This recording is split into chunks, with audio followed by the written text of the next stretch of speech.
Hello दोस्तों, मैं Jitendra Gupta geography के सेकंड लेक्चर में आप लोगों का बहुत बहुत स्वागत करता हूं। आज की क्लास स्टार्ट करने से पहले मैं कल की क्लास के बारे में आप लोगों को बता देना चाहता हूं कि हम लोगों ने क्या क्या पढ़ा था। हमने फादर ऑफ जियोग्राफी, हमने व्यवस्थित भूगोल का पिता और हमने आधुनिक भूगोल के पिता के बारे में जानकारी प्राप्त की थी। हमने ये जानकारी भी प्राप्त की थी कि बताइए कि ग्लोब का निर्माण सर्वप्रथम किसने किया था। मैंने ये भी बताया था आप लोगों को सर्वप्रथम मैप का निर्माण किसके द्वारा किया गया था। मैंने आप लोगों को बताया था कि भारत को सबसे पहले विश्व मानचित्र में सबसे पहले किसके द्वारा बनाया गया था, भारत को विश्व मानचित्र में स्थान किसके द्वारा दिया गया था। अगर आप लोगों को ये सारी जानकारी फिर से प्राप्त करनी है या फिर देखना है आप लोगों को ये वीडियो, तो इसकी डिस्क्रिप्शन में मैं आपको लिंक दे दूंगा। प्लीज़ जाइए और इस वीडियो को देखिए, बहुत ही अच्छा वीडियो है, आप लोगों को बहुत ही ज़्यादा फायदा मिलेगा। आज की क्लास स्टार्ट करने से पहले मैं आप लोगों को कुछ बातें बताना चाहता हूँ। देखिए, अगर आप अपनी एग्ज़ाम से लेके या फिर अपनी जॉब को लेके बहुत ही ज़्यादा सीरियस है, आप चाहते हैं कि आपकी गवर्नमेंट एग्ज़ाम क्रैक हो जाए, आप चाहते हैं कि आपकी गवर्नमेंट जॉब लग जाए, तो आप लोगों को अभी से तैयारी करना स्टार्ट करना होगा। जब नोटिफिकेशन आता है तो नोटिफिकेशन आने के लगभग 30 दिन बाद या 1 या 1.5 महीने बाद ही एग्ज़ाम चालू हो जाती है। और जो व्यक्ति नोटिफिकेशन आने के बाद तैयारी चालू करना शुरू करता है, उसका सिलेक्शन होना मुमकिन ही नहीं नामुमकिन हो जाता है। कैसे हो जाता है? आजकल कंपटीशन बहुत ज़्यादा हो गया है। अभी आप लोगों ने देखा होगा अभी मध्य प्रदेश कांस्टेबल की कुछ सीटें आई थी, 3000 या 4000 सीटें आई थी, जिसमें लगभग 12 लाख फॉर्म डले थे। तो आप लोग देख लीजिए कितना ज़्यादा कंपटीशन है। जब इस कंपटीशन में आप लोग तुरंत नोटिफिकेशन आने के टाइम पे तैयारी करना चालू करेंगे तो आपका सिलेक्शन कैसे हो सकता है? सिलेक्शन उसी का होता है जिसकी तैयारी पहले से होती है, और पहले से तैयारी होने के बाद जब नोटिफिकेशन आ जाता है उसके पास, तो नोटिफिकेशन जब रिलीज कर देती है गवर्नमेंट के एग्ज़ाम के, तो हम लोग देखते हैं कि नोटिफिकेशन के बाद क्या होता है कि हमें रिवीजन करना होता है चीज़ का। आप लोग उन लोगों से कितना आगे हो जाएंगे जो नए तैयारी चालू कर रहे हैं। तो हमें पहले से तैयारी करनी है। तो इन वीडियोस को आप पहले से अच्छे से देखिए।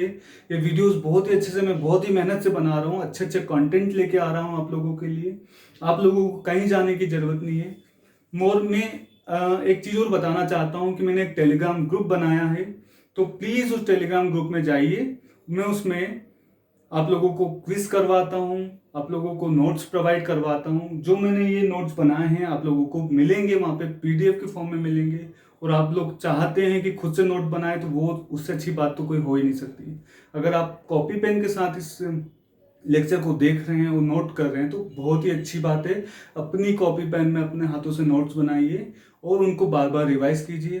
टेलीग्राम ग्रुप में जुड़ने के लिए मैं आपको लिंक डिस्क्रिप्शन में प्रोवाइड कर देता हूँ, तो आप प्लीज़ उस पर जाके जुड़ जाइएगा। और आगे की हम आज क्लास स्टार्ट करते हैं, तो प्लीज़ आइए हम स्टार्ट करते हैं क्लास को।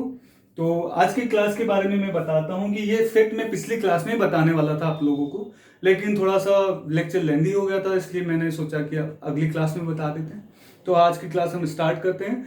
तो मैंने बताया था आप लोगों को भूगोल को 2 शाखाओं में बांटा गया है कि भूगोल को कितनी ब्रांचेस हैं भूगोल की। तो मैंने बताया आपको कि भूगोल को 2 शाखाओं में बांटा गया है। ब्रांचेस ऑफ जियोग्राफी के बारे में बताने वाला हूं।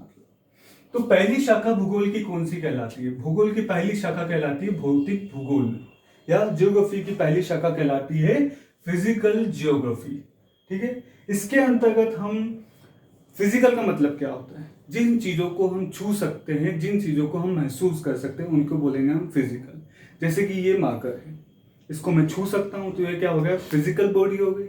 ठीक है, तो जिन चीज़ों के बारे में हम अध्ययन करते हैं, जिनको हम छू सकते हैं, जिनको फिजिकली रूप से महसूस कर सकते हैं, उनके बारे में हम फिजिकल जियोग्राफी के में अध्ययन करेंगे। जैसे कि ये पृथ्वी है, मान लो, देखो आप लोगों ने देखा होगा कि आजकल पूरी दुनिया मानने पे चलती है, पूरा साइंस मानने पे चला हुआ है, जियोग्राफी मानने पे चला हुआ है पूरा। आप लोग कभी स्टूडेंट रहे हैं, स्टूडेंट तो रहे हैं, मतलब आप साइंस के स्टूडेंट रहे हैं, आपने मैथ्स पढ़ा होगा, आपने मैथ्स में पढ़ा होगा कि मीरा जो होती है उसकी माँ की आयु कितनी है? एक्स मानते हैं हम लोग। आप लोगों ने फिजिक्स पढ़ा होगा कि मान लीजिए कि कोई सी बॉल v वेग से आ रही है, मानना तो हमें पड़ेगा। तो इस तरह से ये मान लीजिए पृथ्वी है। इस पृथ्वी पे बहुत सारे क्या है? पर्वत है। इस पृथ्वी पे बहुत सारे पठार हैं। इस पृथ्वी पर बहुत सारी नदियां बहती है, पानी के जल सागर महासागर भरे हुए हैं। हम लोगों ने पृथ्वी के ऊपर देखा है कि बहुत सारा वायुमंडल घिरा हुआ है। तो उन सब चीजों का अध्ययन हम किसके अंतर्गत करेंगे? भौतिक भूगोल के अंतर्गत करेंगे, फिजिकल जियोग्राफी के अंतर्गत उनका अध्ययन करेंगे। तो सबसे पहले मैं बता देता हूं कि फिजिकल जियोग्राफी का पिता किसे कहा जाता है? फादर ऑफ फिजिकल जियोग्राफी या भूगोल, भौतिक भूगोल का पिता किसे कहा जाता है? तो भौतिक भूगोल का पिता पोलिडोनियस को कहा जाता है। भौतिक भूगोल का पिता किसको कहा जाता है? पोलिडोनियस को कहा जाता है।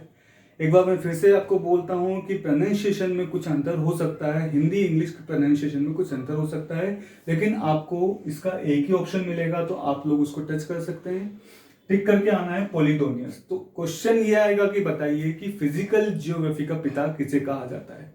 पोलिडोनियस को कहा जाता है। अब मैं आपको बताना चाहता हूं कि जो हम फिजिकल जियोग्राफी पढ़ने वाले हैं उसके अंतर्गत हम क्या क्या पढ़ेंगे। तो हमारी पृथ्वी है, उसके अंतर्गत हम सबसे पहले देखते हैं बहुत सारा पानी भरा हुआ, लगभग 79% जल से हमारी पृथ्वी घिरी हुई है। जब 79% जल से घिरी हुई तो हम क्या करेंगे? हम पृथ्वी के जल का अध्ययन करेंगे। तो उसको हम क्या बोल देंगे? जल मंडल कह देंगे। क्या बोल देंगे हम उसको? जल मंडल कह देंगे। वो जल मंडल कहने के लिए उसको क्या कहते हैं? इंग्लिश में उसको क्या बोलते हैं? हाइड्रोस्फीयर के नाम से जाना जाता है। तो जब हम पृथ्वी के जल का वर्णन करेंगे, उसका अध्ययन करेंगे, तो उसको क्या कहते हैं? जलमंडल कह देते हैं। जलमंडल का अध्ययन हम किसके अंतर्गत करेंगे?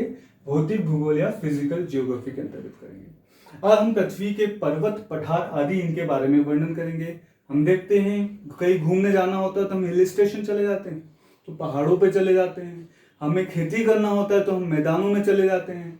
तो मैदान भी क्या हो गया? स्थल हो गया। अगर हम घर पे रहते हैं तो हमारे वो भी स्थल हो गया। तो स्थल मंडल का वर्णन किसके अंतर्गत करेंगे?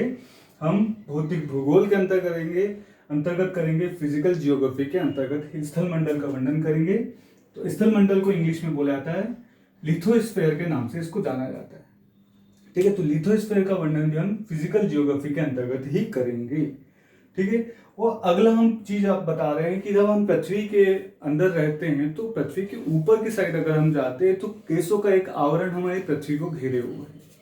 पूरे गैसों का आवरण एक पृथ्वी को घेरे हुए हैं। तो पृथ्वी में बहुत सारी प्रकार की गैसें पाई जाती है और उन गैसों को क्या बोलते हैं? हम वायु बोलते हैं। तो वायुमंडल का अध्ययन भी हम किसके अंतर्गत करेंगे?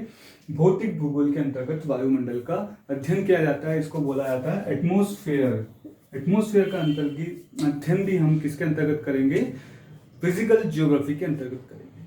अब हमने पृथ्वी के ऊपर का अध्ययन कर लिया, पृथ्वी के जल का अध्ययन कर लिया, पृथ्वी के मैदानों का अध्ययन कर लिया, पृथ्वी के वायुमंडल का अध्ययन कर लिया, लेकिन पृथ्वी के अंदर भी कुछ चीजें हैं जो अंदर स्थित है, पृथ्वी के गर्भ में स्थित है। पृथ्वी के खोदेंगे तो पृथ्वी के अंदर कुछ संरचनाएं पाई जाती। तो पृथ्वी की आंतरिक संरचना का वर्णन भी हम भौतिक भूगोल के अंतर्गत ही करते हैं, पृथ्वी की आंतरिक संरचना का वर्णन। तो अभी मैंने क्या क्या बताया आप लोगों को बस 2 फैक्ट इस लेक्चर के मैं बता रहा हूँ। आप लोगों को ये याद रखने हैं, बहुत ज़्यादा याद रखने हैं, जो एग्जाम में पूछे जाते हैं। और आज का लेक्चर ही हमें डिसाइड करेगा कि हम आगे क्या पढ़ने वाले हैं। ठीक है, तो अभी मैंने आप लोगों को बताया भौतिक भूगोल का पिता किसे कहा जाता है? पोलिडोनियस को कहा जाता है। ओके, ये फैक्ट बहुत ही ज्यादा IMP है। कितना है? बहुत ही ज्यादा इंपॉर्टेंट फैक्ट है। आ जाइए, तो हम भूगोल की दूसरी शाखा के बारे में पढ़ते हैं। भूगोल की दूसरी शाखा क्या होती है? मानव भूगोल। भूगोल की दूसरी शाखा क्या कहलाती है? मानव भूगोल। इंग्लिश में अगर बोलेंगे तो इसको बोलेंगे ह्यूमन जियोग्राफी। ह्यूमन जियोग्राफी, मानव भूगोल। अब हम देखते हैं, नाम से स्पष्ट हो रहा है, हमारी जो पृथ्वी है उस पर बहुत सारे हम मानव निवास करते हैं। तो मानव अपने क्रियाकलापों में क्या करता है?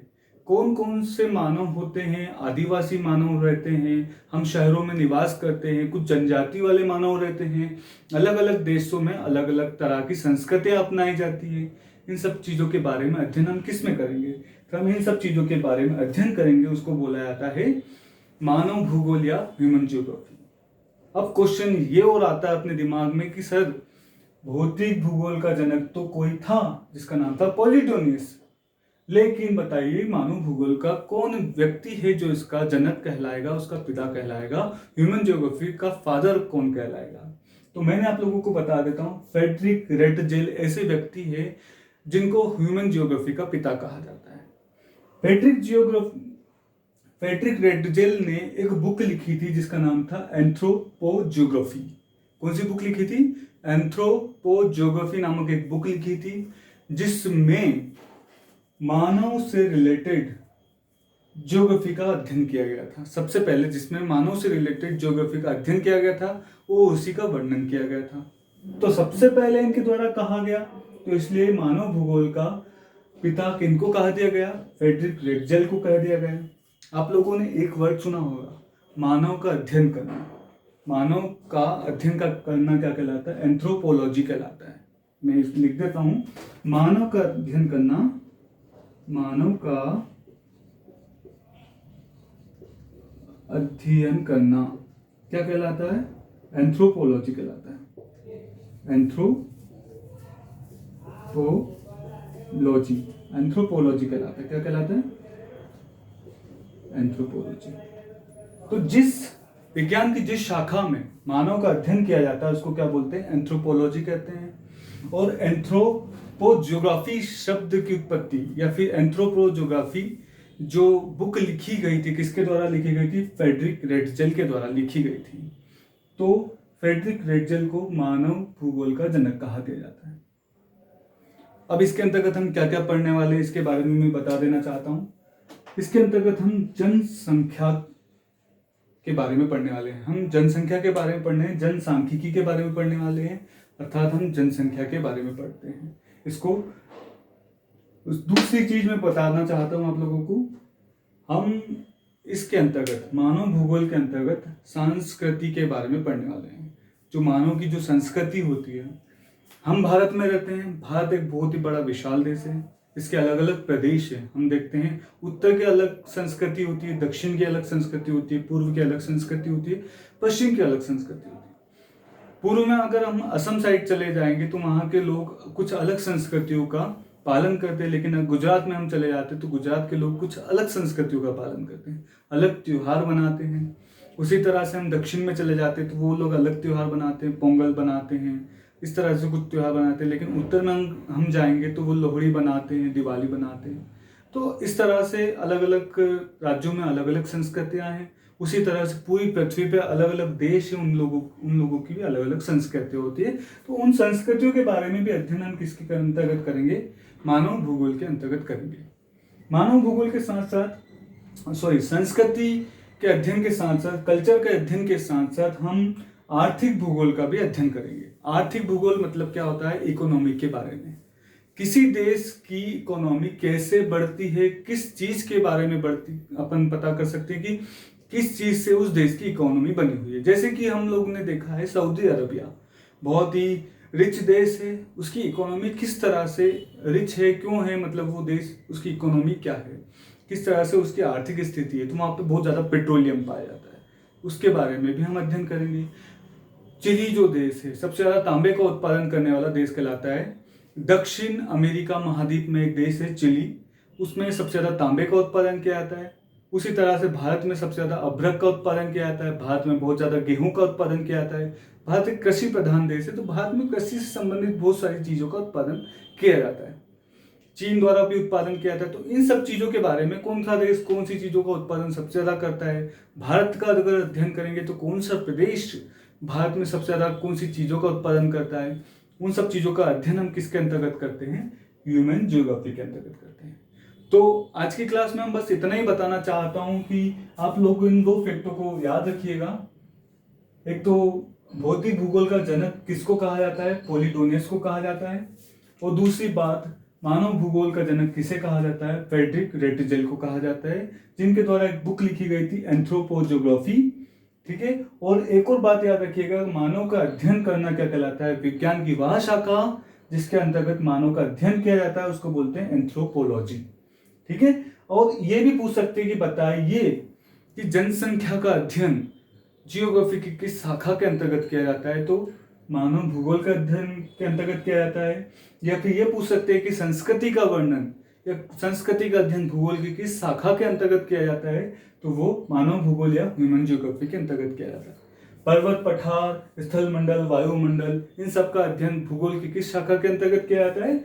भौतिक भूगोल या फिजिकल जियोग्राफी के अंतर्गत किया जाता है। तो आज की क्लास हम यहीं पे रोक देते हैं और कल से हम पढ़ने वाले हैं जो अध्ययन के हिसाब से भूगोल का जो वर्णन किया गया है कि अध्ययन के हिसाब से भूगोल का जो विभाजन किया गया है उसमें 3 प्रकार के विभाजन हम पढ़ने वाले हैं।